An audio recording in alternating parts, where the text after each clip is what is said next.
Hey guys, Tbull here. Today we got to look at the Loyang. This time, no Ding Dewey. We got Deng Shai Chang this time.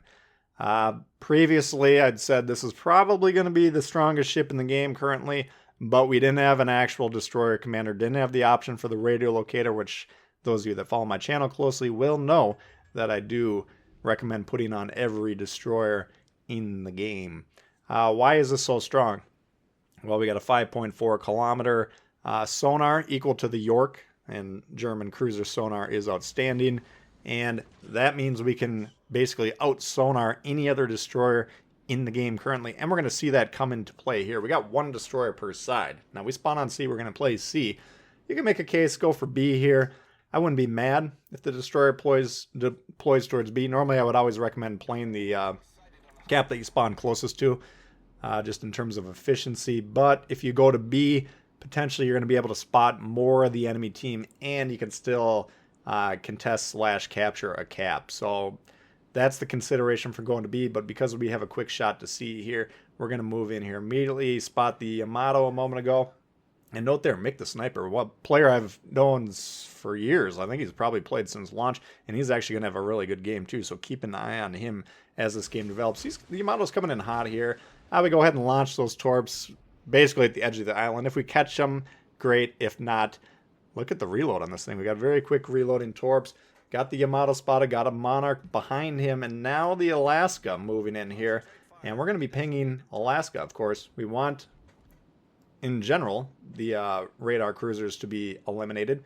And as a destroyer player, we definitely want them to be eliminated, because those are the biggest threats to our situation here. Already contesting B is the other destroyer, so we know we don't have that threat, and we've already spotted the 3 ships that spawn on C, of course. So now we're moving in here, trying to quickly capture this, trying to ward him off. He did shoot a moment ago, so we figure he's probably in the smoke fire penalty. Drop the smoke here. He should have some spotting on him as well. But I mainly wanted to just get some shots on here. We're not going to get a lot of damage. Okay, we switch over to the AP there, trying to get a little bit of damage here, but we're mainly just trying to splatter him with shells, get him in the eye, and then cause him to say, okay, there's the destroyer. I'm a battleship. I hate destroyers. I'm going to turn off, because we don't want him challenging here.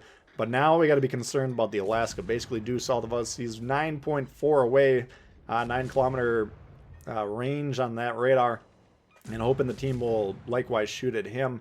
In fact, I should probably be shooting at him myself. I'm considering this a mistake watching it back. There goes the radar. Immediately we need to consider getting out of here. Now the radar ends right away. Okay, so now we are able to get the cap, and we're getting the heck away from the Alaska. Even though his radar just ran out and it's going to be on cooldown, in general, we don't need to be near him. And look what's going on here. All those red ships that were kind of playing C, they've all turned off, okay? Now this is where a lot of destroyer players kind of run into problems, where they're saying, okay, even if they're playing their side that they spawn on, which is good to start with, now we got the cap, now what do we do? Okay, well, our job as the destroyer, counter enemy destroyers, capture and contest bases. Charging down there, especially into a radar cruiser, dubious proposition at best, and most likely fatal. So we're not going to go for that. If they want to hang out back there, we'll get back to them later on in the game. But right now, we have 2 options. Either the Akizuki that captured B is going towards A, or he's coming our way, or potentially, maybe he's hanging out on B. Those are kind of the 3 options that are most likely. I'm prepared to fight him here. You can see the guns are ready, and we're looking around, making sure that he doesn't have a lot of support here.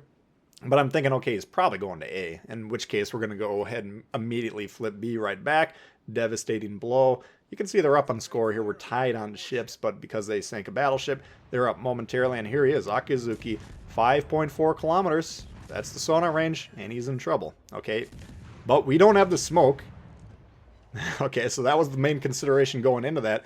If he decides either he's already used a smoke or he doesn't want to use it, well, then we're not going to be able to use the sonar effectively. But he does pop the smoke, wants to disengage, but we got him permanently spotted here until he gets out of 5.4 kilometers. We're taking the shots as best we can. We've also stopped behind these islands, making sure nobody will spot us, although if you look on the map, no other ships are currently within our white ring, which is the max firing range. That's when you'll be detected when you fire your guns. But we're keeping the pressure on here. He's trying to disengage. We can't shoot at him, but we can continue to spot him, continue to keep the pressure on him. We got 53 more seconds on the sonar, and he's not going to get away. You can see shots coming in from the left of the screen, plopping them there.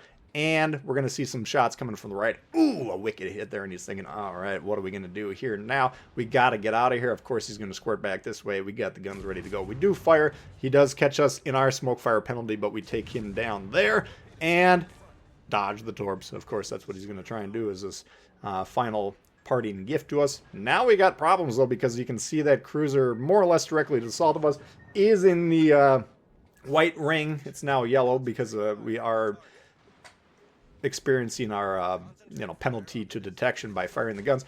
Disengage, stop the guns from firing, get out of there, and we want to make sure we're behind this island in case that Alaska's got the radar ready to go. We're kind of hoping he actually pops it there. We're on the base. Okay, we're going to slow down, capture the base, but we're hoping, can we bait that radar? And we also launch those torps there in case he's backing up wisely, which of course will dodge those torps. But if he decides he's going to be aggressive, he wants to pursue the destroyer, then he might eat those torps. He shot a moment ago. That's why we immediately fired there. You can see we've already dropped detection. Now, if we're in open water, we don't do that. We immediately backed up. We're just taking a free shot there. Get anywhere from 0 to 1,000 damage. You're not going to do much. Maybe you get a fire, maybe not. But because we're aware of our surroundings and aware of our situation on the map, we can take that kind of free shot, okay? You don't want to be too willy-nilly, especially against these cruisers who can wreck you. If you're going to shoot your guns and permanently be spotted, that's a problem. What's the situation now? C captured, B captured, A uncontested. Red's not really going for it, and they're kind of experiencing some disturbances in the space-time fabric, I guess. It looks like there's almost a black hole forming back there, and all those red ships are kind of getting sucked in together and clumping up. That's a problem for them. They're going to need to get away from here. Torpedoes, once again, reloaded, and we're keeping an eye on the Vlad here. Right now, he's behind that island. He's angled. He's trying to protect himself, but he's taking some shots. And whenever guys take shots, you got to remember what's going on their screen. You know, the heartbeat thing goes off, you know, the clanking going on. It's a little nerve-wracking, and a lot of times when you start getting shot, people are going to respond. Look at this. Guns the engine, and we're prepared for this. We're trying to keep him out. We're keeping an eye on that blue ring.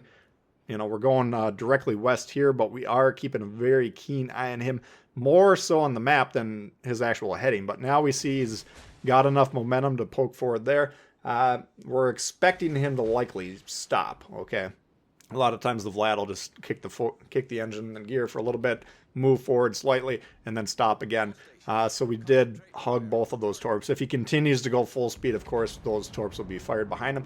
And we're going to continue to encourage our teammates, Alaska, Alaska, Alaska, because if that Vlad, he doesn't need these shots here. He's already dead in the future. He just doesn't know it yet. But the Alaska is a potential game changer. Anytime there's a radar cruiser on the board, on the enemy team, you need to take him off, okay? So far more important there, and you can see the Vlad does go down.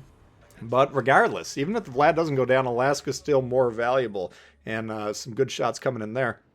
So now we got an eye on A, assuming the Alaska's going to go down. Pops the radar with his dying breath, but boom, he goes down there. We were prepared to fire there because, once again, no other ships had line of sight on us, and if we shot 1 or 2 salvos and then contribute to him going down quicker, getting that radar inactive, that gives the red team less time to figure out where I am and less time to shoot at me. So all those signs pointed towards shooting that Alaska. Now Bismarck's moving in aggressively here. We do have the island basically on towards the audience here on the right-hand side of the ship. That means we're pinned here. We can't disengage. We do pop the smoke, and we're going to immediately turn hard because these secondaries will turn us or tear us to shreds. And by the way, those main guns can do a lot of damage too. So we do have some salvos. We launched one accounting for him turning hard to his right, and one for him continuing on the path that he started off on, and that's the one that's going to whack him there. He looks like 1, 2, 3, 4 hits there, big time damage, and down he goes. Yamato back there, and now this game is kind of getting away from the red team. We do want to go ahead and continue the pressure though, and by the way, if we're trying to earn credits, XP, whatever else, capturing the base is far more important for our score as a destroyer player or a player in general. Doesn't really matter what ship. That capturing the bases is a great way to accumulate credits and stuff like that. We do have the Alaska lit here, spotted, and we also outside of his 9-kilometer range. He did use the radar a moment ago, I believe, but we still want to make sure that we're respecting that distance. Just because you never know the build, you never know, maybe you misread the situation. We don't want to get caught by the radar, okay? We got 50% of our health, we're doing all right. Team's doing pretty good. We're working on getting A here.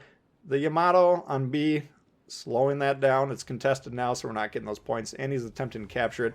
And the guy on C did clear out the C side. So let's say they get a couple kills here and start to turn the match around that way. If they get B, they get C, and all of a sudden maybe I die here, well, then the game could be much closer than we would expect it to be.